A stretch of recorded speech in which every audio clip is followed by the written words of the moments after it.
High families, எல்லோரும் எப்படி இருக்கீங்க? நல்லா இருக்கீங்களா? நான் ரொம்ப நல்லா இருக்கேன். நீங்கள் நல்லாரும் கடவுள்கிட்ட வேண்டிக்கிறேன். அப்பப்பப்பப்பப்பப்பா அம்மா இப்படியெல்லாமா இருப்பீங்க, இப்படியெல்லாமா பேசுவீங்க, இப்படியெல்லாமா உங்களால் யோசிக்க தோணும் அப்படின்ற மாதிரி கமெண்ட் போடுறீங்க. அதாவது ஒரு சில பேர் நீ ஏமா பொறுத்து போகிற, நீ டேஷனுக்கு போமா அப்படின்னு சொல்கிறது ஓகே, நான் ஏற்றுக்கக்கூடிய விஷயந்தான். அதாவது நம்ம எடுத்த உடனே நம்ம டேஷனுக்கு போக முடியாது. இன்னும் நம்மளால் எவ்வளோ பொறுக்க முடியுமோ அந்த அளவுக்கு பொறுக்கணும். பொறுத்ததுக்கு அப்புறம் தான் நம்ம அதை போகணும். அதை கூட நான் மட்டும் போக முடியாது. அந்த இடத்த என் புருஷனையும் நான் சேர்த்து தான் கூப்பிட்டு போகணும். ஓகேங்களா? இந்த வீட்டில் இந்த இடத்த எனக்கு நடக்கிற நிலைமை என்னென்னு அதை உட்காந்துருக்க அந்த 3 கடவுளுக்கும் எனக்கும் தெரியும். சரிங்களா? சரிங்களா அப்படின்றத என்னால் மாற்றிக்க முடியாது. அதனால் நீங்கள் அட்ஜஸ்ட் பண்ணிக்கோங்க. அம்மா, வீடியோ பார்க்கவே பிடிக்கலம்மா, நான் அன்சப்ஸ்கிரைபர் பண்ணிட்டு போயிடுறாம்மா. தாராளமாக பண்ணிட்டு போங்க. நான் என்னுடைய கஷ்டத்தை, என்னுடைய விஷயத்தை நான் சொல்கிறதுக்காக தான் நான் இந்த சோஷியல் மீடியாலேயே நான் வந்தேன். என்ன மாதிரி யாரும் நீங்கள் ஒரு சில பேர் சொல்கிறீங்க, நீ செஞ்ச தப்பெல்லாம் யாரும் செய்ய மாட்டாங்க, நீ திமுரு பிடிச்சி போய் அதர் ஸ்டேட்டில் கல்யாணம். தலையெழுத்துன்றது ஒன்று யாருக்கு எப்படி வேணால் மாறலாம். புரியுதுங்களா? நம்ம கையில் இல்லை. அதே மாதிரி யாரும் திருத்துறதுக்கு இந்த உலகத்துக்கு வரல, இந்த பூமிக்கு வரல. திருத்துறதுக்கு யாரும் இந்த பூமிக்கும் இந்த உலகத்துக்கும் வரல. அதனால் திருடனா பார்த்து திருந்தாவிட்டால் திருட்டை ஒழிக்க முடியாதுன்ற பழமொழியே இருக்குது. அந்த மாதிரி ஒருத்தவங்களை கெடுக்கணும்னு நினைக்கிறவங்கள நம்ம என்னதான் நம்ம மாற்றணும் அப்படின்னு நினச்சாலும் மாற முடியாது. அந்த இடத்த நம்ம மாதிரி நம்மளுடைய வேலையை என்னவோ அதை தான் நம்ம பார்க்க போக முடியும். என் வீட்டில் என்ன நடக்குது அப்படின்றது முழுக்க முழுக்க எனக்கு தெரியும். நான் எல்லா இடத்தையுமே கேமரா வச்சு நான் எல்லா இடத்தையுமே காமிக்கிறது. நான் என்ன பிக் பாஸ் ஷோவை நடத்துகிறேன். என் வீட்டில் என்ன நடக்குது, என் மனசில் என்ன கஷ்டம் இருக்குதுன்றதை தான் உங்ககிட்ட ஷேர் பண்ணிக்க வரேன். நிறைய பொய் சொல்கிறேன், நிறைய கொடுமைப்படுத்துகிறேன். யாரை கொடுமைப்படுத்துகிறான்றது மேலே இருக்கிற அந்த கடவுளுக்கு தெரியுங்க. இதெல்லாம் ஒரு விஷயமா உன் வீடியோ பார்க்கவே பிடிக்காதவங்க தயவு செஞ்சு போயிடுங்க. நான் யாரையும் கம்பல் பண்ணலை. என்னுடைய மனசு கஷ்டத்துக்காகவும் என்னுடைய விருப்பத்துக்காகவும் தான் நான் இந்த வீடியோவே போட்டுக்கிட்டு இருக்கேன். எல்லா வீடியோவும் அதை உங்கள் பார்க்குற எல்லாருக்கும் தப்பாக தெரியுதுன்னா நிஜமாக என்னால் ஒன்றுமே பண்ண முடியாது. இன்றைக்கி ஒரு டே விலாக் தான் பார்க்க போகிறோம். டே விலாக் ரொம்ப பார்த்து ரொம்ப நாளாக ஆயிடுச்சு. டே விலாக் தான் பார்க்க போகிறோம். காலையிலேருந்து மார்க்கெட்டுக்கு போயிட்டு வந்தது, அதுக்கப்புறம் எனக்கு பிடிச்ச பொருளுங்க வாங்கினது, அப்புறம் இன்றைக்கி நேற்று அரி பானிபூரி சாப்பிட்டான். அது இதெல்லாம் தான் நாங்கள் என்னென்ன பண்ணோம், நான் அரி என்ன பண்ணோம் அப்படின்றதெல்லாம் பார்க்க போகிறோம். வாங்க வீடியோக்குள்ளே போகலாம். இப்போவும் என் வீடியோவுக்கு சப்போர்ட் பண்ண அனைத்து நல்ல உள்ளவங்களுக்கும் நான் ரொம்ப ரொம்ப நன்றி சொல்லிக்கிறேன்.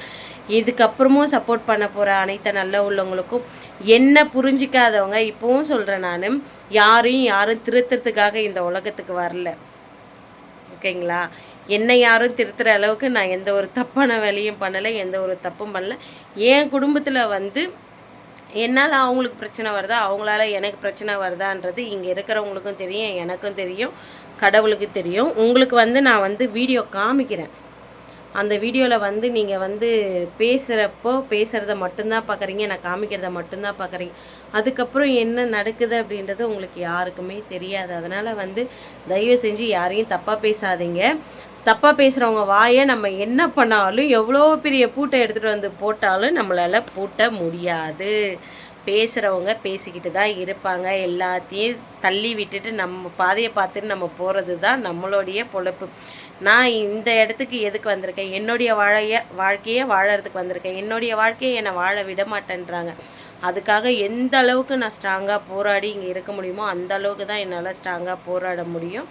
அந்த அளவுக்கு நான் ஸ்ட்ராங்காக போராடிக்கிட்டும் இருக்கேன். இன்னும் ஒரு சில விஷயம்லாம் உங்களுக்கு மாமா வந்ததுக்கப்புறம் சொல்லுவாங்க. நாளைக்கு ஒரு விஷயம் இருக்குது, சந்தோஷமான விஷயம். 7ஆம் தேதி வந்துடுவாங்க மாமா வீட்டுக்கு. 8ஆம் தேதி நாங்கள் வெளியூருக்கு போகிறோம். அது எங்கே போகிறோம் அப்படின்றத நாளைக்கு வீடியோவில் சொல்கிறேன் நான். இன்றைக்கி வாங்க ஒரு டே விலாக் தான் பார்க்க போகிறோம். அதிகமாக பேசுகிறேன்னு நினைக்கிறேன்.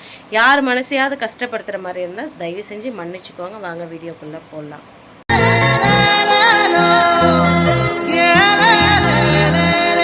மார்னிங் எல்லாருக்கும்.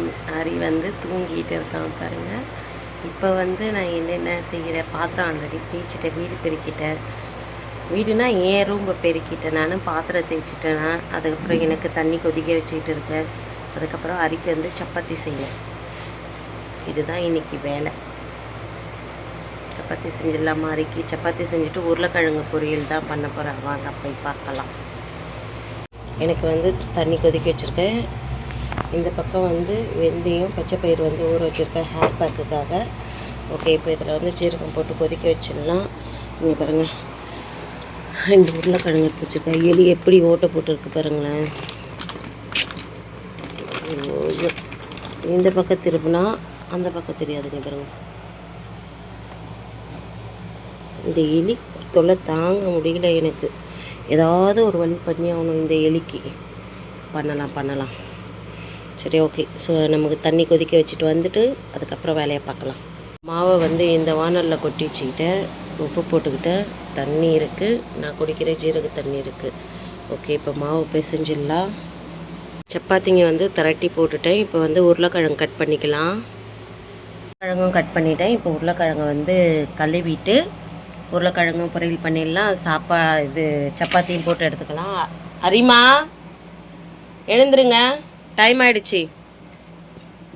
ஓகே, செஞ்சுட்டு காமிக்கிறேன். இந்த பக்கம் வந்து சப்பாத்தி போட்டு எடுத்தாச்சு. எல்லாமே சுக்கா ரொட்டியாக தான் போட்டுருக்கேன்.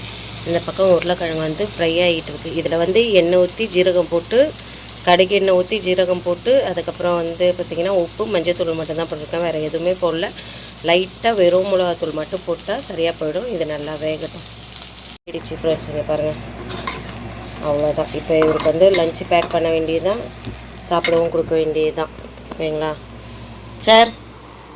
என்ன ரெடியாக படுத்துட்டீங்க? ஏந்துருங்க, வாங்க சார், வாங்க. வரும். ப்ரஷ் பண்ணிவிட்டு மூஞ்செல்லாம் கழுவிட்டு வந்து தூக்கம் வருது. மூஞ்சை தொடங்க. ஏந்திரு சாப்பிடு. ஏந்திரு, யூனிஃபார்ம்லாம் போடணும். எழுந்துருடா, எண்ணெய் தேய்க்கணும். வா. உருளைக்கிழங்கு வச்சாச்சு ஃப்ரெண்ட்ஸ். 2 சப்பாத்தி வந்து பிச்சு வச்சுருக்கேன். ஒரு நாளைக்கு பிச்சு வைக்க சொல்லுவான், ஒரு நாளைக்கு பிக்காமல் அப்படியே முழுசாக வை, நானே பிச்சு சாப்பிட்டுக்குவேன்னுவான். மாற்றி சொல்லுவான் அவன். எங்கே உட்காந்து சார் சாப்பிட்றீங்க நீங்கள்? எதுக்கு?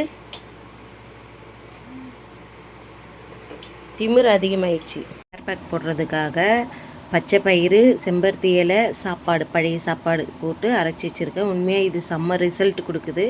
யாராவது தேவை அப்படின்னா ட்ரை பண்ணி பாருங்கள். இன்றைக்கி வந்து தலை குளிச்சுட்டு கோவிலுக்கு போகணும். நிறைய வேலை இருக்குது. வீட்டெல்லாம் இப்போ தான் தொடச்சி விட்டேன். இப்போ வந்து எனக்கு குடிக்கிறதுக்கும் ஜீரக தண்ணி போட்டு எடுத்து வச்சுட்டு உக்காந்துட்டேன். அவ்வளோதான். இதை தலையில் போட்டு ஒரு 20 நிமிஷம் கழித்து போயிட்டு குளிச்சுட்டு எல்லா வேலையும் பார்க்கலாம். வேலையெல்லாம் அப்புறமா பார்க்கும்போது உங்களுக்கு காமிக்கிறேன். பார்த்தீங்கன்னா மஞ்சள் பூசணி வந்து கட் பண்ணி வச்சுருக்கேன். இப்போ எனக்கு வந்து வெயிட் லாஸ்க்காக வந்து செய்கிறது. மண்டையில் வந்து ஹேர் பேக் போட்டாச்சு, மூஞ்சில் வந்து ஹேர் கேர் ரொட்டீன் போட்டாச்சு. ஹேர் கேர் ரொட்டீன்ற மாதிரி ஸ்கின் கேர் ரொட்டீன் போட்டாச்சு. எல்லாமே போட்டு இப்போ வந்து இதை பொரியல் பண்ணி வச்சுட்டு அதுக்கப்புறம் போய் குளிச்சுட்டு வந்து பூஜை பண்ணிவிட்டு சாப்பிட்லாம். இப்போ நான் இதை பொரியல் பண்ணுறதுக்கு எப்படி பண்ணுறேன், சிம்பிளாக தான், ஒன்றுமே கிடையாது. கொஞ்சமாக கடுகெண்ணெய் ஊற்றி ஜீரகம் போட்டு இதை போட்டு கொஞ்சம் நல்லா வதக்கிட்டு மஞ்சத்தூள், உப்பு, வெறும் மிளகாத்தூள் மட்டும் தேவையான அளவுக்கு போட்டு அப்படியே வந்து கொஞ்சம் நசுக்கி விட்டு எடுத்துட வேண்டியதான். செஞ்சு முடிச்சுட்டு உங்கள்கிட்ட காமிக்கிறேன். ஓகேங்களா? வந்து பொரியல் பண்ணிட்டேங்க. ஓகேங்களா?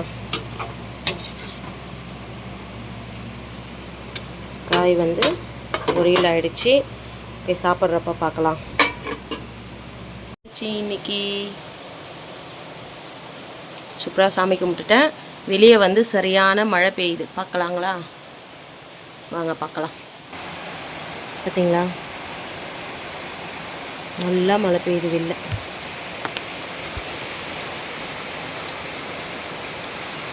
அது இருக்குது பார்த்தீங்களா, அத்தி மரம் பாருங்கள்.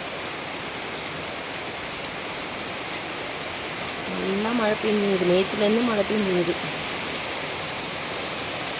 மார்க்கெட்டுக்கு வந்தாச்சுங்க. வந்த உடனே ஹரி வந்து பார்த்திங்கன்னா பானிபூரி தான் சாப்பிட்றான் ஃபஸ்ட்டு. ஏன்னா ரொம்ப நாள் ஆச்சு குழந்த பானிபூரி சாப்பிட்டு.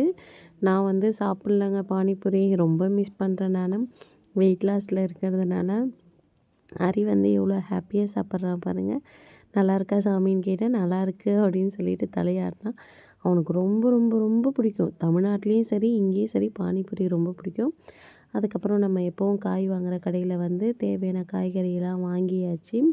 என்னென்ன காய்கறி வாங்கியிருக்கேன் அப்படின்றத நான் வீடியோவில் காமிச்சிருக்கேன் பாருங்கள்.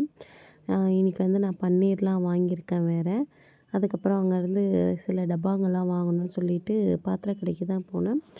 பாத்திர கடையில் வந்து தேவையான டப்பா 2 டப்பா வாங்கிட்டு அதுக்கப்புறம் குட்டியாக ஒரு இட்லி குண்டான் பார்த்தவங்கன்னா என்கிட்ட குட்டி இட்லி குண்டான் இருக்குது, பட் அதுக்கு தட்டுங்க இல்லை. அதுக்கப்புறம் பார்த்தீங்கன்னா பெரிசு தான் இருக்குது 3 அப்படின்னு சொல்லிட்டு என்ன பண்ணேன்னா சின்னதாக ஒன்று எனக்கு வரைக்கும் இது கரெக்டாக இருக்கும்னு சொல்லிட்டு இது வாங்கினேன். இதனுடைய ரேட்டும் நான் வந்து சொல்லியிருக்கேன். இப்போ வீட்டுக்கு போய் இன்றைக்கி இந்த வாரத்துக்கான காய்கறி வாங்கிறேன். மார்க்கெட்டுக்கு போயிட்டு வந்துட்டேன். என்னென்ன வாங்கியிருக்கேன் அப்படின்றத நம்ம பார்க்கலாமா? ஏன் வர கேமரா எப்படி தெரியுதுன்னு தெரியல. சரி வாங்க என்னென்ன வாங்கியிருக்கேன் அப்படின்னு பார்க்கலாம். இருங்க, நான் எல்லாத்தையும் கீழே எடுத்து வச்சுட்டு உங்களுக்கு காமிக்கிறேன்.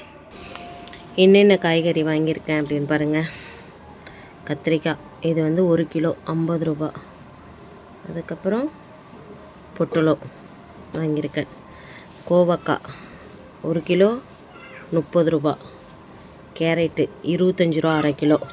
அதுக்கப்புறம் கருணக்கிழங்கு வாங்கியிருக்கேன். அதுக்கப்புறம் கீரை வாங்கிட்டு வந்தேன்.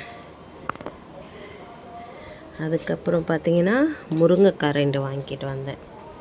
அதுக்கப்புறம் ஒரு பூசணிக்காய், அரை பூசணிக்காய் வாங்கியிருக்கேன். காய் வந்து இவ்வளோ தான். அதுக்கப்புறம் ஒரு தயிர் பாக்கெட்டு, ஒரு சொரக்காய் வாங்கியிருக்கேன். 1/2 கிலோ வெங்காயம், 1/2 கிலோ தக்காளி. அப்புறம் வந்து ரொம்ப நாள் ஆசைங்க பன்னீர் சாப்பிட்ணும் அப்படின்னு சொல்லிட்டு. ஆனால் பட் இது பன்னீர் எப்படி செய்கிறதுன்னு எனக்கு தெரியாது.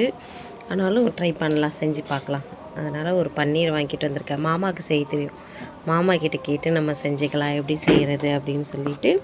அதுக்கப்புறம் பார்த்திங்கன்னா உளுந்து வாங்கிட்டு வந்திருக்கேன். உளுந்து வந்து டிஃபனுக்கு போடுறதுக்காக. அதுக்கப்புறம் ஒரு மசாலா வெறும் மிளகாத்தூள்.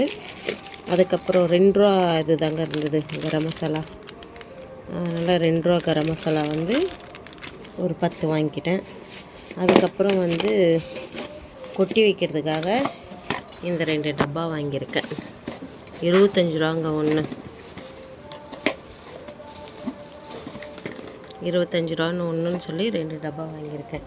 இதை விட இன்னொன்று சூப்பராக ஸ்பெஷலாக ஒன்று பார்க்கலாமா? எனக்கு ரொம்ப பிடிச்சிருந்ததுங்க. ரொம்ப ரொம்ப ஹாப்பியாக இருந்தது உண்மையாக சொல்லப்போனால். என்கிட்ட ஆல்ரெடி இருக்குது, பட் வந்து அது ரொம்ப தட்டு இல்லாமல் இருக்குங்க. பார்த்தீங்களா?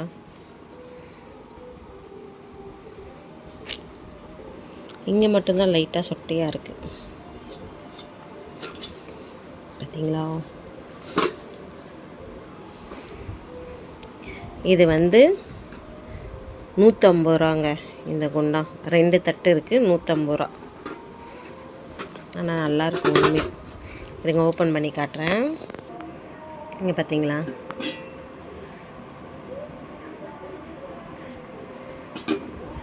$150 இது.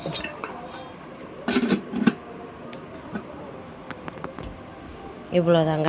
இன்றைக்கி மார்க்கெட்டு போய் ஷாப்பிங் பண்ணிட்டு வந்தது இவ்வளோ பொருளுங்க அது. ஓகேங்களா? சரிங்களா? ஓகேங்களா?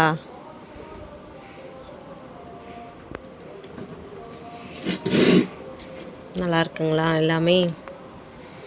இதுக்கப்புறம் தான் கணக்கு போடணும் எவ்வளோ ஆச்சுன்றது. வாங்கியாச்சு, இதுக்கப்புறம் கணக்கு போட்டு எவ்வளோன்றதை சொல்கிறேன் உங்களுக்கு. तुम्हें कौन खाओ भुजा मिक्सचर एटा मुरुक तमिलनाडु मुरुक சொல்லுவாங்க. ओडिशा किसे कहबो मु जानी नहीं. तुम्हें जानी नहीं? स्कूल जीवन नहीं ना छुट्टी हो ट्यूशन अच्छी स्कूल छुट्टी ट्यूशन अच्छी हो जल्दी काई की जिबा लेट आबो. நல்லா படிக்கிறியா? பாய் சொல்லு. என் வீடியோ பார்த்துருப்பீங்க, பிடிச்சிருக்க நம்பரை பிடிச்சிருந்தா please like and subscribe, share பண்ணுங்கள். மறக்காமல் பெல் பட்டனை கிளிக் பண்ணுங்கள். உங்கள் சப்போர்ட் அண்ட் லவ்வை மேலும் மேலும் இந்த தமிழ் பொண்ணுக்கு கொடுங்க. பாருங்கள், பார்த்து பத்திரமா இருங்க. Okay bye.